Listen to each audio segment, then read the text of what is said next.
Hello, YouTube, internet, world. I'm back.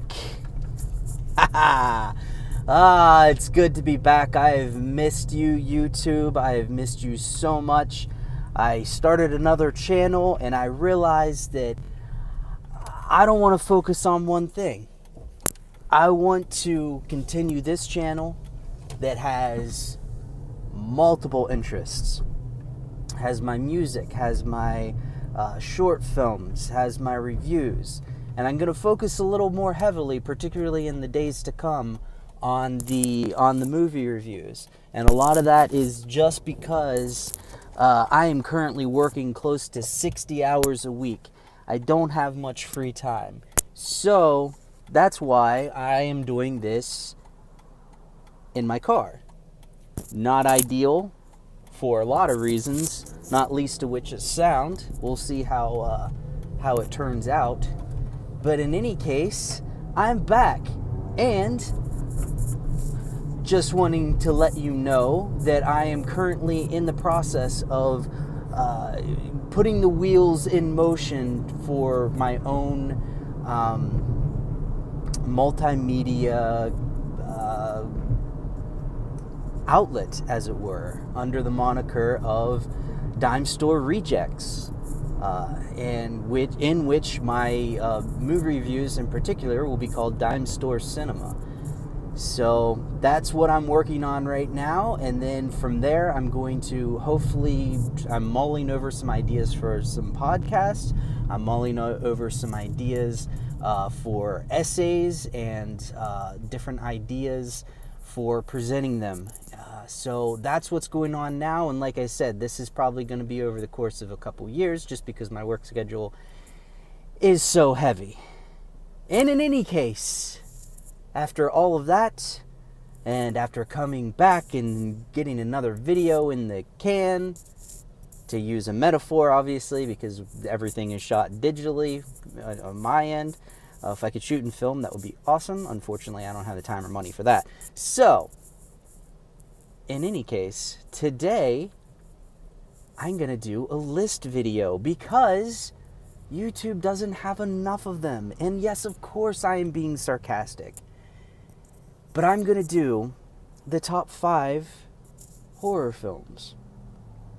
And as a disclaimer, I want to let you guys know that I welcome your arguments, because when it comes to listing the top 5 best of anything, you have to have either very specific criteria, or you have to be willing to concede that a lot of your reasons for picking are based on your personal opinion.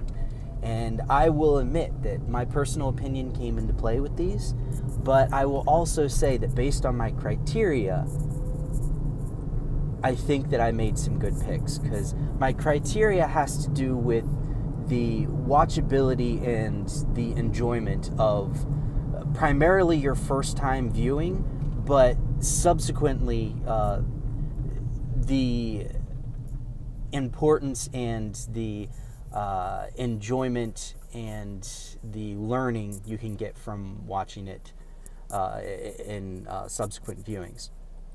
On top of that, I'm also looking at influence in cinema and culture, and I'm also looking for innovation in cinema and culture. So based on that criteria, I picked these 5 horror films.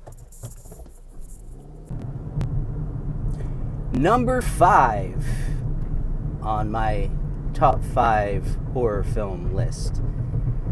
This one was difficult. It's usually number 1 that people have problems with, but for me, it's this bottom one, because there's so many things to choose. Halloween probably should be on there because it essentially invented the slasher film. Jaws should probably be on there because it invented the blockbuster. The Thing should probably be on there because it's one of the most rewatchable horror films ever made, on top of the fact that it perfectly embodies multiple genres of horror, including body horror and suspense and creature feature and sci-fi. Alien should be on there because it's one of the most perfect sci-fi movies ever made, and that is actually why I did not include Alien, because it is in fact a sci-fi movie with horror elements as opposed to a horror movie with sci-fi elements. So so many things to choose from, and whereas I don't think any of the ones I just listed really belong higher than number 5, they all belong on pretty much every list ever made about horror films.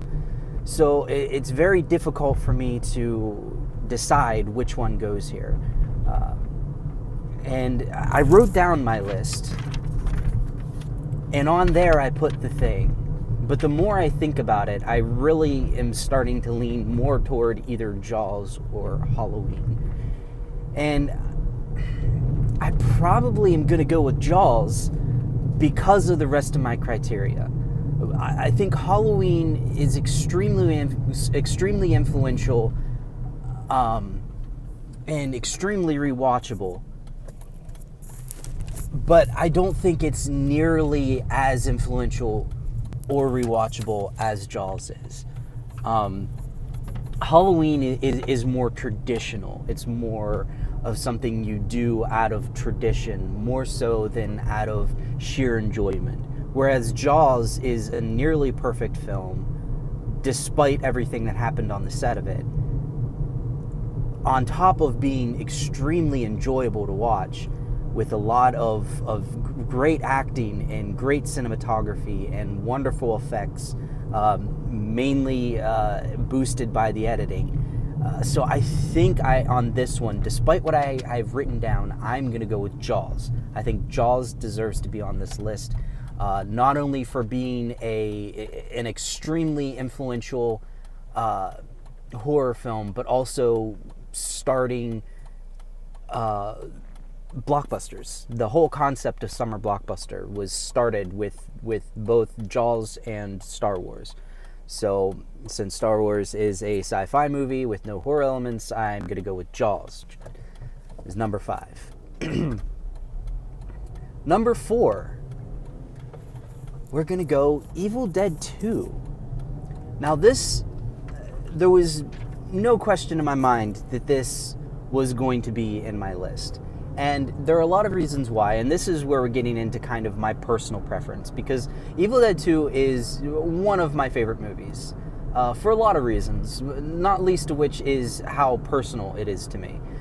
It was very influential in the development of my cinematic taste, as it were. It was I saw Evil Dead 2 right at the beginning of my quest into horror films, or I saw the first Evil Dead movie I saw in the very beginning of my quest for into horror films.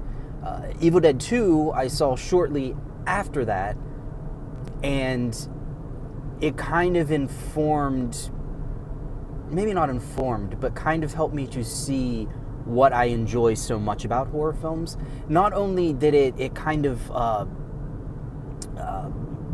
pull the curtains back in the making process of the film, and that's one of the reasons why I love low budget films, is because you get it, you can see the technique more so than in perfectly crafted what we consider good movies. Because they're able to create the universe so fully and immerse you so much that you forget that you're watching a movie and you just enjoy the experience. Whereas with low budget movies, even if they're able to do that, on subsequent watching, which is another reason why I put this on here, you start noticing some of the edges, as it were. You start noticing that that's a film trick. That's a trick that they're doing, and it informs you on the process, which I love. You know, I don't just love movies. I don't just love stories. I don't just love the art of it. I love the craftsmanship of it. I love the idea of making something. And it's one of the reasons why I've never actually been scared of a horror film, because when I watch movies, I'm watching them from the perspective of how did they do that? That is so cool how they were able to accomplish this. And Evil Dead 2 really informed that mindset in me. So that's the personal aspect of it. But then also, like I said, this movie is infinitely rewatchable. I could watch this movie every day.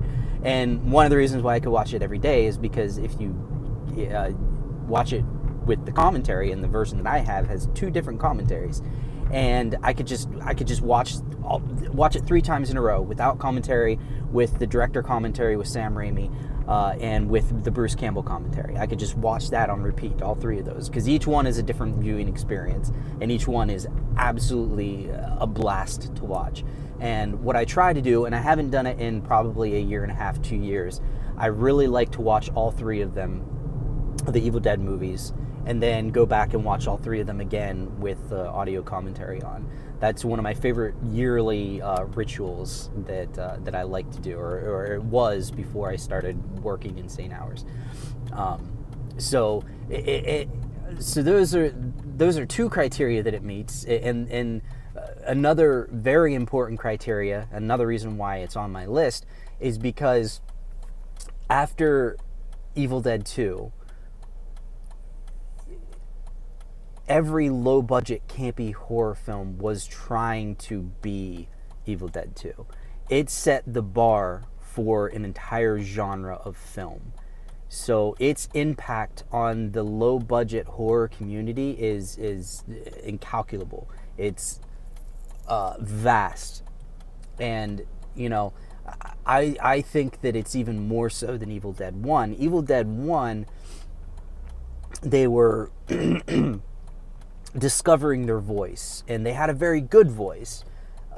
It was unintentionally campy, and it succeeded really, really well at being unintentionally campy. Evil Dead 2 embraced itself for what it was. It was completely self-aware, and it is what separates the people who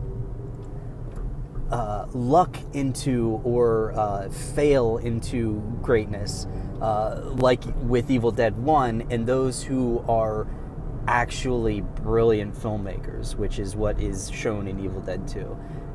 They were aware of what they wanted, they were aware of what they had to do, what they were going for, and they presented it near perfectly.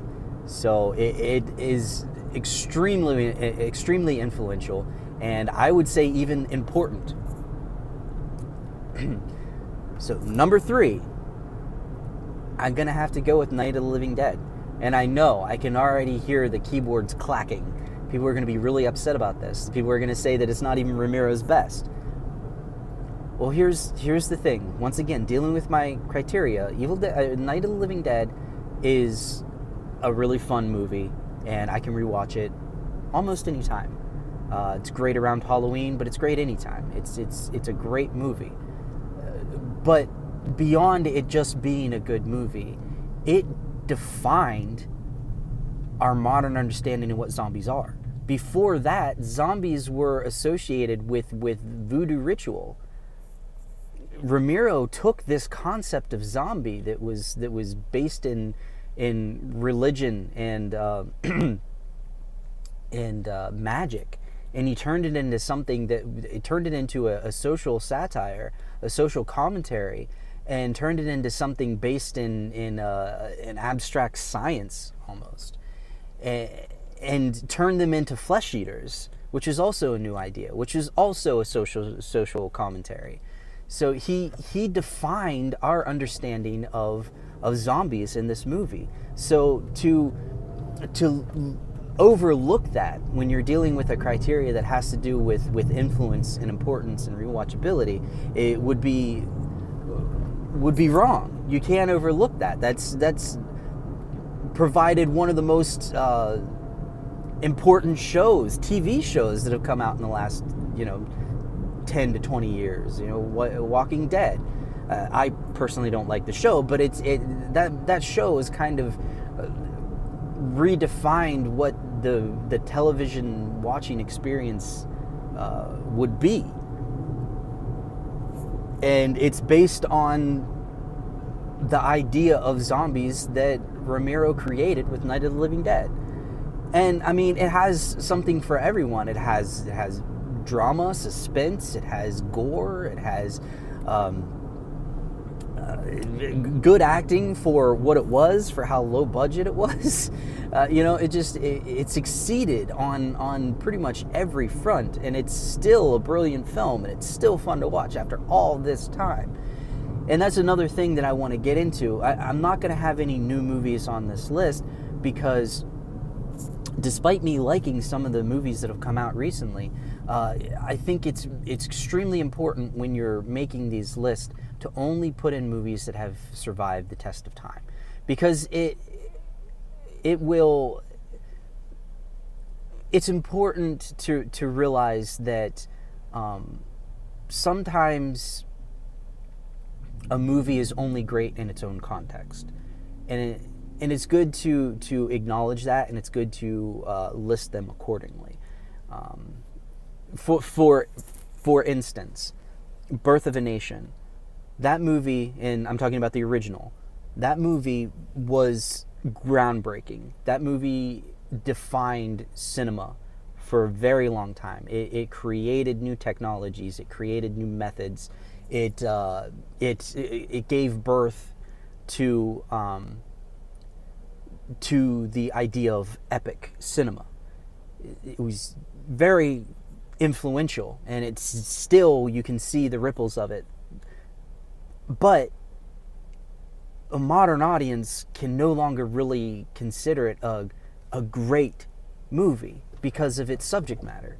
It's nearly unwatchable for some people because of how the racial issue is dealt with. It's extremely racist, and for that reason, very offensive, despite it being an absolute brilliantly made movie. So that's not to say that I think a lot of modern movies are going to be understood as being racist later on. Although that could be argued, but that's neither here nor there. What I'm saying is that context, historical context, can oftentimes shape the understanding or the viewing or the enjoyment of a film.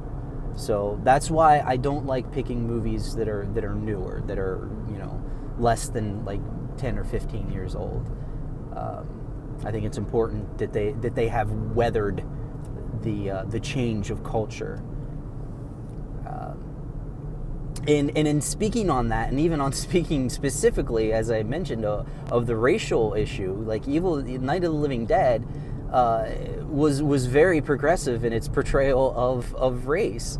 I mean, it had an African American lead who was really the only person who took charge and the only one who had a level head, and that just was not really done at that point.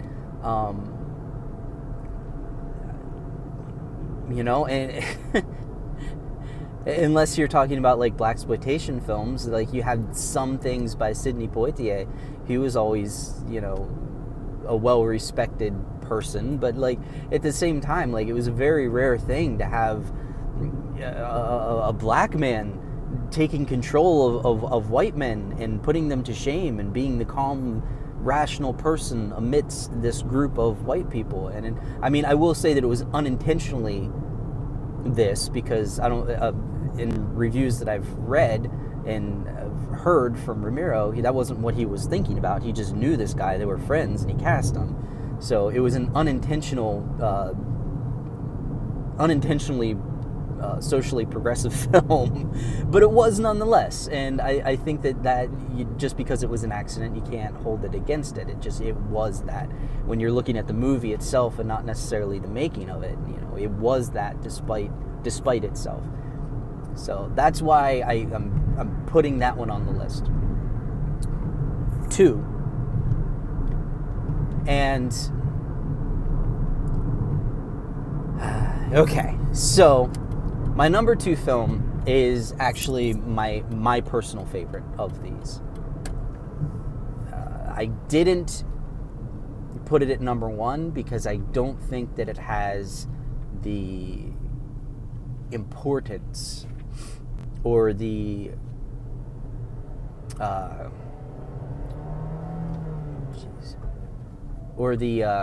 cultural significance as my number 1.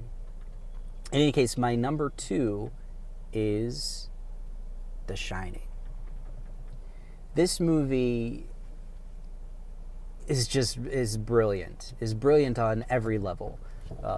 The acting, the cinematography, the set design, the score, everything about this movie was brilliant and done to perfection. And I think one of the reasons why it's not as culturally significant as my number 1 is because the meticulous work that Kubrick put into making this movie made emulating it almost impossible for future filmmakers. I think this movie has influenced a lot of people, a lot of filmmakers, but you can't really see as much anyway the emulation that you see in most of the other horror movies that I've listed. Just because it's really, really difficult to emulate a Kubrick film. There's just too much there. So I think that contributes a little bit to it. But I think that it has either explicitly or unintentionally influenced almost every filmmaker who has come after it in some way or another.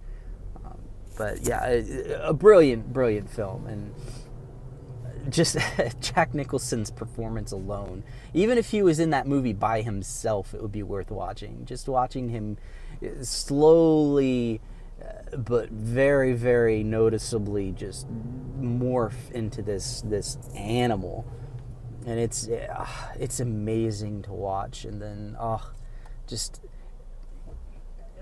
the subsequent viewings of this movie also, like the rewatchability of this movie is incredible, because every time you watch it you notice something new, and just like being able to pick up on different metaphors, being able to pick up on different background things, being able to pick up on subtleties, it makes rewatching this movie amazing. And I think it's not necessarily, maybe it's not as accessible for people who aren't into horror films. It's a pretty intense film, so maybe it's not as accessible to a general audience just because of how uneasy it makes you. But once again, this is my personal list, and I could watch this movie anytime, any day. It wouldn't matter. I'd watch it. Okay, so my number 1, although not my personal favorite, I think that it's one of the most important horror films that's ever been made. And that is The Exorcist. The Exorcist... What can you even say about The Exorcist? The Exorcist is one of those movies that just happened to come together at the right time, the right place, with the right people, and everything just hit the mark. And it just... lightning in a bottle is the only way I can think of describing it. It just, everything came together to make this movie the most horrifying movie probably ever made. And I mean, I say that as someone who's never actually been scared of a movie. Just the way that The Exorcist made me feel, not necessarily afraid, but very uneasy, and just watching the images that they were able to create and the subliminal messages that they were sending through splicing and through the soundtrack and everything like that. It really gets into your head and makes you feel just weird, and a brilliant piece of filmmaking. So beyond its brilliance, one of the reasons why I picked The Exorcist is because it probably more than any other movie has been emulated. So many Exorcist movies have been made, and they're all trying to recapture The Exorcist. Every one of them has taken something from The Exorcist. It defined a whole subgenre. It was the bar that was set, and no one has reached it. That's the other thing. Like with Evil Dead, it set a bar for the campy horror film, and I think some people might be able to argue that subsequent films have either met that mark or even succeeded in passing it. No film has passed The Exorcist in its subgenre. It set that bar, and it's still set to that movie. There's no other Exorcist movie that's really even come close. It is, like I said, lightning in a bottle, and extremely culturally significant. Just the stories that were told about the making of it. It created its own lore, and it